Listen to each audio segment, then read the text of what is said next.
Документите беа доставени еден ден пред седницата, а спојувањето на концесиите, дури и да се ревидира одлуката, ќе останат и натаму во рацете на Евромакс поради претходната одлука од Управниот суд. Министерот за економија на брифинг со новинарите информираше како се одвивала владината седница, при што кажа дека расправа за точката за родниците имало и траела 20 на минути. За предлог точката спојување на концесиите пред да се стави на владина седница било добиено позитивно мислење од секретаријатот за законодавство.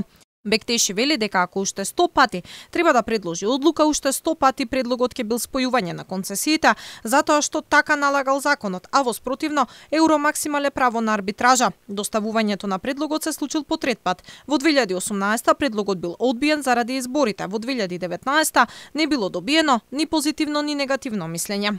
Министерството за економија досега 3 пати бара спојување на концесиите. Тоа е во согласност со член 61 од Законот за минерални суровини. И 100 пати би го побарали истото. Во случајот за двете концесии имаме еден ист концесионер, а просторно во рамките на втората поголема концесија се наоѓа помала прва концесија. Со непочитување на законот и неспојување на концесиите ние ризикуваме да се најдеме пред арбитражен суд, но спојувањето на концесиите не значи дозвола за експлоатација. За споената концесија, Евромакс има рок од 4 години да достави целосна документација.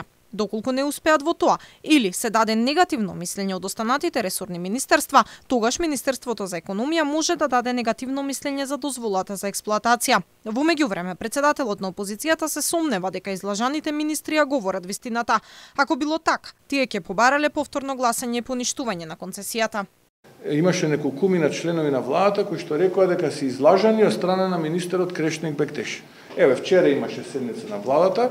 Ако јас се чувствувам излажан, изманипулиран, логично е на самата седница да излезам и да кажам тој мене ме излажа, ме изманипулира и јас подржав нешто што во суштина не сакам да подржам, ве молам, сакам таа точка да се врати назад или пак да дополнам со друга точка и да ја поништам концесијата. Ковачевски пак истото го повторува со денови. Ако граѓаните не сакале, немало да има рудник. Документите Бектеши прво ќе ги донел на влада, а потоа и пред медиумите.